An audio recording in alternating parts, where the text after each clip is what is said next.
hier ist der Ralf von Rudi Heger Fliegenfischen und ich möchte heute mit euch eine sehr bekannte und sehr effektive Nymphe binden, und zwar die Hasenohren-Nymphe oder Hare's-Ear. Gerade diese Nymphe ist in dieser Variante im Frühjahr eine unheimlich erfolgreiche Nymphe im flachen Wasser. An der Traun, wenn die Fische noch im flachen Wasser stehen, nahezu unbeschwert und mit einer ganz leichten Beschwerung reicht vollkommen aus, und es ist wirklich eine tolle Sichtfischerei auf super Fische. Dann fangen wir auch schon an, und zwar wir brauchen einfach einen TMC 3769 Haken, Nymphhaken, der ist schön stabil, der wird in keinem Fall aufbiegen bei einem größeren Fisch. Wir machen mit einem Technical Tying Thread eine Grundwicklung. Bis hinten in den Hakenbogen hinein.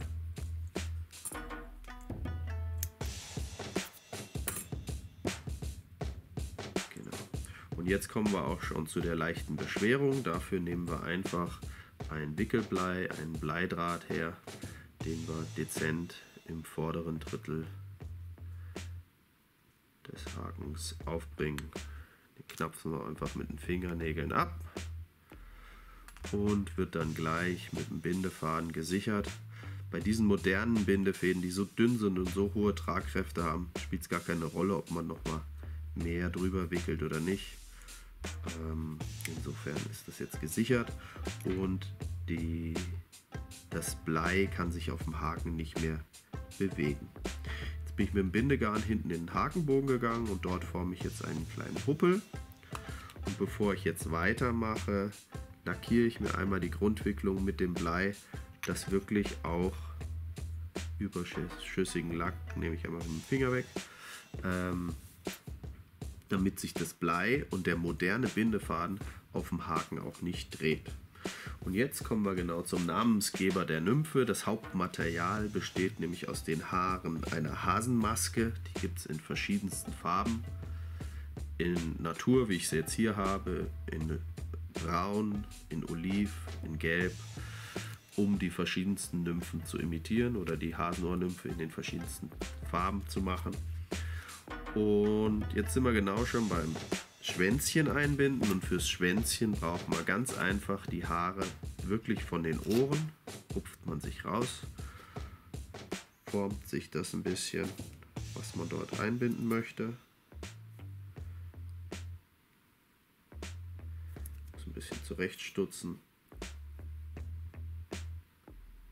legt es auf den Hakenschenkel und bindet es ein. Was übersteht, am besten gleich wegzupfen, wenn man nur einmal drüber gewickelt hat. Jetzt an die Erhöhung ranbinden, dass es ein bisschen sich aufspreizt, und schon habe ich ein schönes Schwänzchen eingebunden. Zur Rippung der Nymphe wird ein handelsüblicher Kupferdraht verwendet, auch den binde ich ein. Wird mit dem Bindefaden gesichert. Gibt es in verschiedensten Varianten, also Farbvarianten. Ich finde bei der Naturvariante der Hasenohrnymphe den üblichen Kupferdraht am besten. Jetzt geht es darum, den Körper zu dabben, und da nimmt man das Haar der Maske her. Wird auch wieder einfach ausgerupft und etwas verzwirbelt, und da kann man ruhig auch ein bisschen Haare der Ohren hinzunehmen. So ein bisschen steiferen Haare, weil das Struktur gibt. Und das sind dann genau die Haare, die dann ein bisschen wegstehen. Jetzt versuche ich auf dem Bindefaden mein Dubbing aufzubringen und damit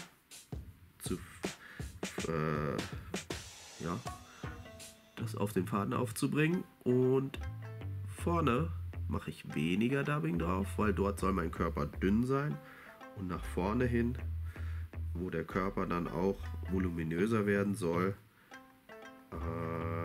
nehme ich deutlich mehr Dubbing. Hier hilft ungemein ein Dubbing-Wachs, weil das Dubbing-Material einfach auf dem Faden deutlich besser hält, und gerade für den Beginn ist ein Dubbing-Wachs eine tolle Hilfe. So, jetzt habe ich gemerkt, okay, ich habe zu viel Dubbing aufgebracht, das kann ich jetzt einfach festbinden. Ich lasse vorne 1/3 frei. Hier ist 1/3 frei. Und jetzt nehme ich meinen Kupferdraht und fange an, den Körper zu ribben. Hier wirklich aufpassen, dass man das Schwänzchen nicht runterbindet.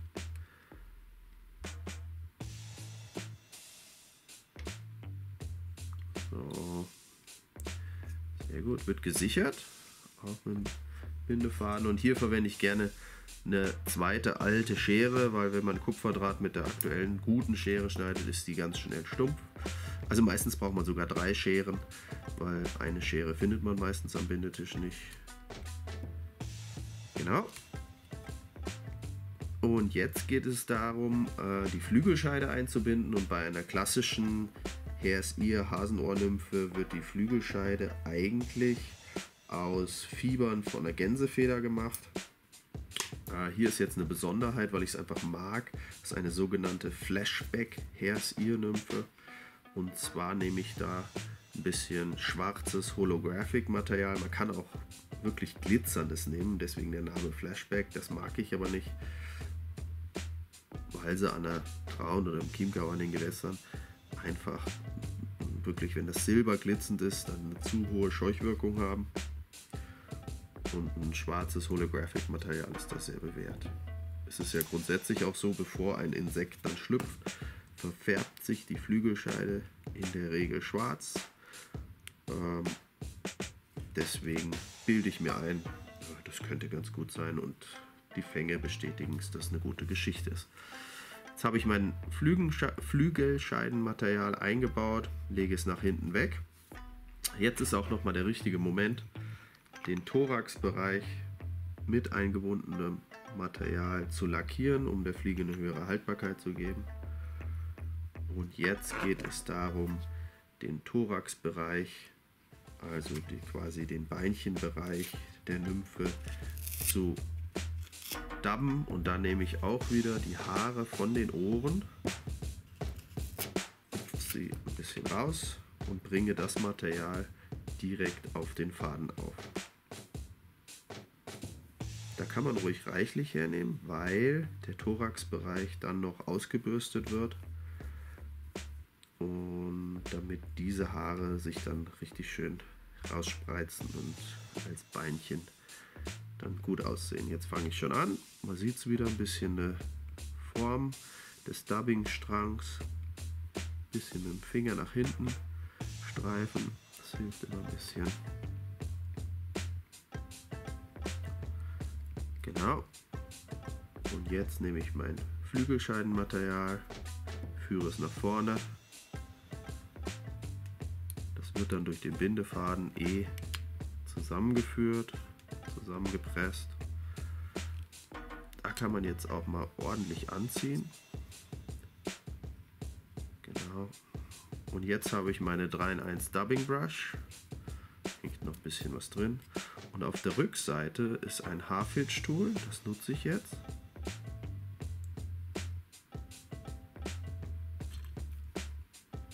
Und gleich nochmal.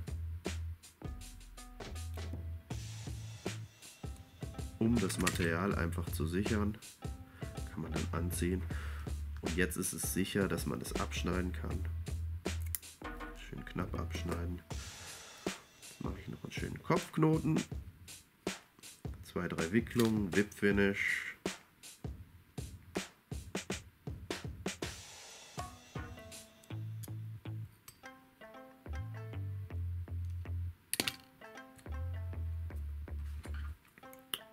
Bindefaden abschneiden. Und jetzt noch was ganz Wichtiges bei dieser Nymphe, dass sie mit der Bürste etwas ausgebürstet wird.